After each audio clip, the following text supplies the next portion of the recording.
individus depuis la période de 2009 à 2017, je crois.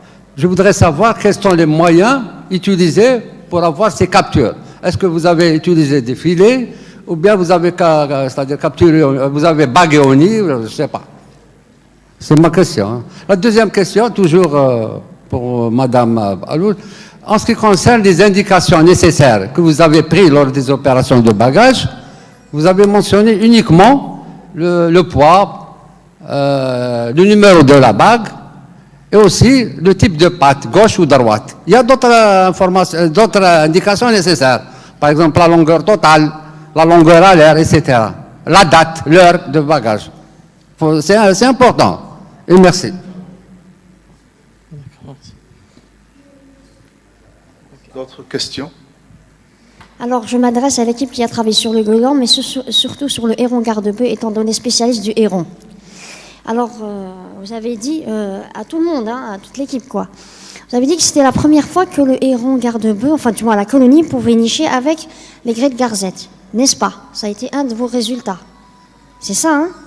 Alors, je peux vous dire que non, hein, le héron garde-bœuf a pour habitude de nicher devant... Dans le milieu insulaire, pas dans les... D'accord, alors vous allez me dire pourquoi dans un milieu insulaire, il est à côté de l'aigrette de garzette. Et vous avez trouvé, vous avez parlé de... dans le régime alimentaire, vous avez trouvé Decticus albifrons, c'est ça comme, et vous avez parlé des mammifères. Qu'est-ce que vous avez trouvé comme mammifères et comme...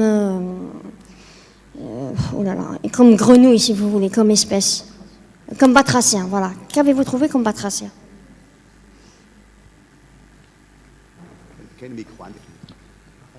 D'autres questions? Je vais répondre.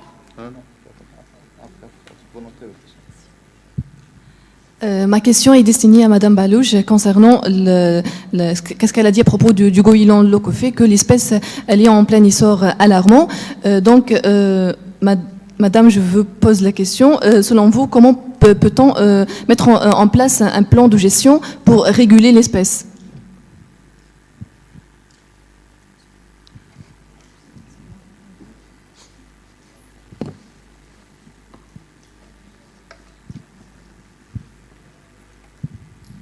Bonjour tout le monde.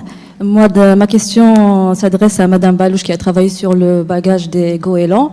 J'aimerais bien savoir l'origine des bagues et aussi les personnes ou les techniciens qui ont bagué. Est-ce que ce sont des gens qui ont des permis de bagage ou ils ont subi une formation avant d'entamer cette opération?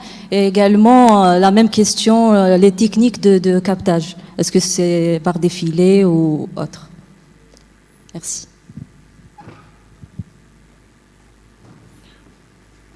D'autres questions?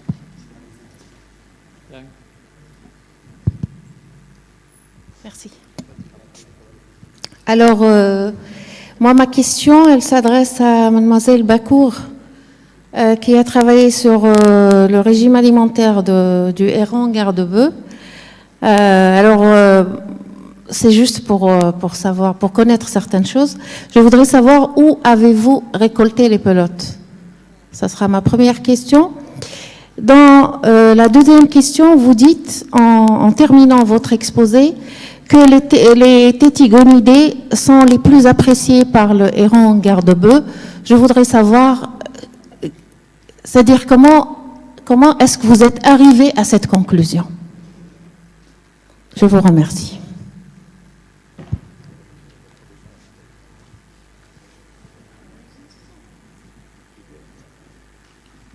Oui, je pense que bon, c'est suffisant comme question. Et on va passer aux réponses.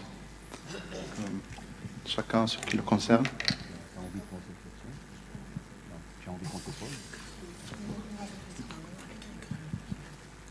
Donc,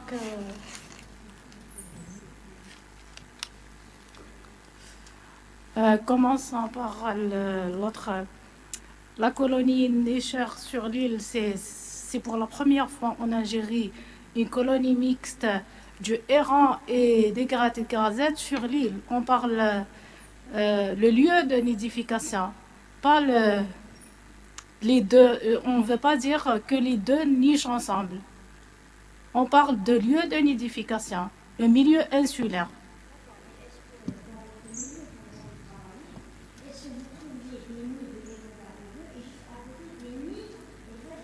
Oui.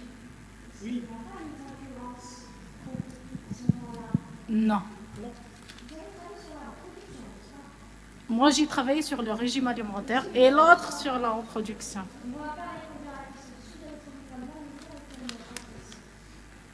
C'est des grenouilles. Grenouilles. Et pour les mammifères, c'est les rats. Oui. Ratus, ratus.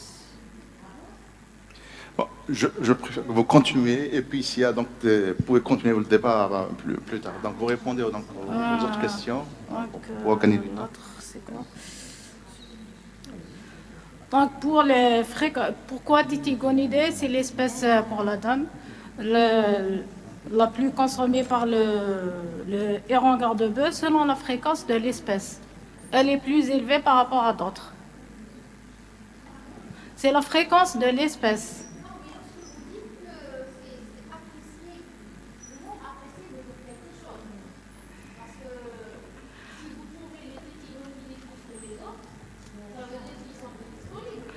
Oui, oui.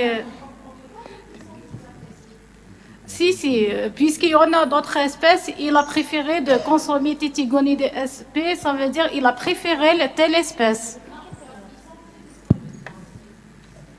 Je suis vraiment désolée parce que j'ai fait les disponibilités alimentaires. J'ai trouvé des acrididés qui sont plus dominantes sur l'île. Ouais.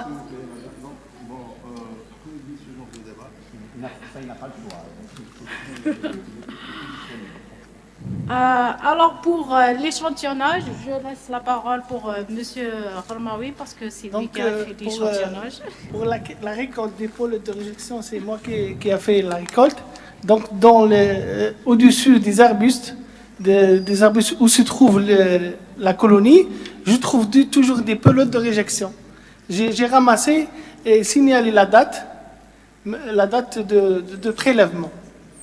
Et je l'ai fait dans des cornets. Après, j'ai donné ces pelotes à mademoiselle Baïkour. Merci. Oui, Je prends la parole. vous avez- Merci, Monsieur le Président. Donc, je vais commencer par les deux questions de Monsieur. En ce qui concerne le bagage, la méthode de bagage, et je pense que c'est la même question de Madame. Il n'y a pas un filet. Bon, on a bagué des poussins. Certes, ce sont des poussins âgés de 20 jours. Mais, ce sont des poussins âgés de 20 jours. OK. Mais le poussin, il a un poids qui dépasse 1 kilo. Parce que pour arriver à un certain âge à envoler le poussin, il minimise le poids. Lorsqu'il arrive la maturité sexuelle, voilà, adulte, il arrive à un certain point de 750 grammes. Donc, moi, j'ai bagué des poussins de l'âge de 20 jours, mais d'un poids d'1 kilo. Donc, la méthode, la technique, avec bien sûr des membres de laboratoire, des équipes, des étudiants, j'ai mentionné dans une photo, là, j'ai pris des bagues, et on a utilisé des forces, c'est tout. Parce que le poussin, il est sur le nid, soit à côté de lui, des nids, soit sous les roches. Certes que le terrain, il est très difficile, mais on a capturé, avec nos propres forces, des poussins dans des bagues spéciales, et on passe à la deuxième opération, c'est le bagage.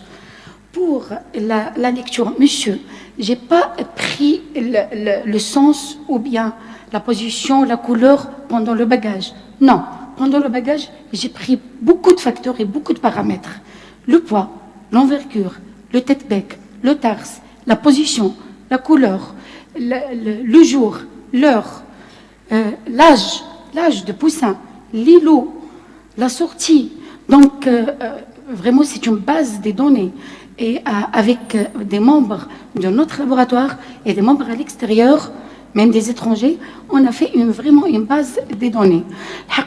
C'était la première opération en Algérie et en Afrique du Nord. Donc, tout ce que j'ai pris, ça c'est pendant la lecture. Pendant la lecture, c'est pas évident de prendre tout ça. Pendant la lecture, qui m'intéresse, moi, c'est le code. Lorsqu'un observateur prend ou bien m'envoyer le code, moi j'ai la base des données. Donc j'ai tout. Une fois, vous, par exemple, vous observez une code à Rejgoun, Donc c'est un Algérien, c'est un oiseau algérien de Skikda. Moi j'ai la base des données avec tous les paramètres. Ce qui m'intéresse à l'observateur, c'est de préciser 3 facteurs: le code, la position et le sens. Est-ce que cette bague up ou down? C'est tout. Et le reste, pendant le bagage, on a quand même notre matrice. Je pense que c'est la même question d'une dame. Bon, la question pour réguler le statut de cette espèce, donc M. Moulay, là, je pense que le premier Algérien qui a travaillé sur le goéland, où c'est un honneur pour moi, c'est le professeur Moulay. Moi, j'ai pas travaillé, j'ai pas suivi tout ce qui est recensement et tout. Certes, j'ai mentionné que c'est une espèce nicheuse avec plus de 120 000 couples nicheurs et une voie d'explosion. Mais j'ai pas vraiment et je suis pas intéressée de faire un plan de gestion. Sauf que pendant mon étude de bagage, j'ai bien identifié que cette espèce en voie d'explosion grâce à un régime alimentaire, un excès d'un régime alimentaire. Donc, je suggère, avec d'autres études, de suivre, parce que c'est une espèce omnivore. Et elle mange un peu partout, surtout les décharges, les poissons, à côté des bateaux. Donc, il faut au moins surveiller ce régime alimentaire pour moi minimiser ce taux de croissance, j'imagine. Pour notre étude, c'est la dynamique, c'est la dispersion. La dernière question, voilà.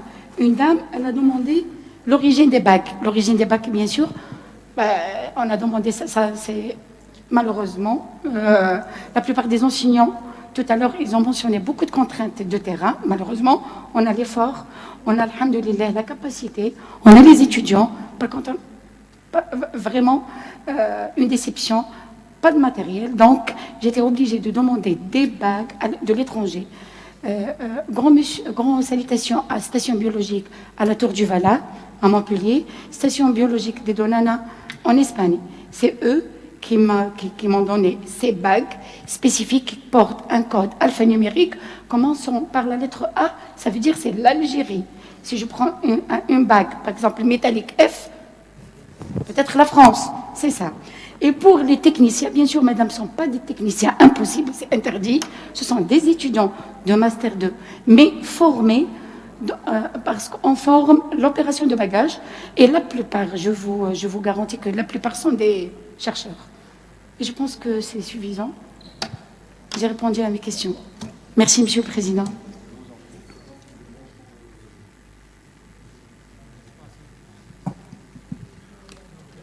Donc, je remercie tous les intervenants et aussi donc, ceux qui ont posé des questions, qui ont animé le débat. Voilà, donc s'il y a d'autres questions, explications, donc tout le monde, on y va dans le même hôtel, on a donc la journée de demain pour pouvoir discuter ensemble.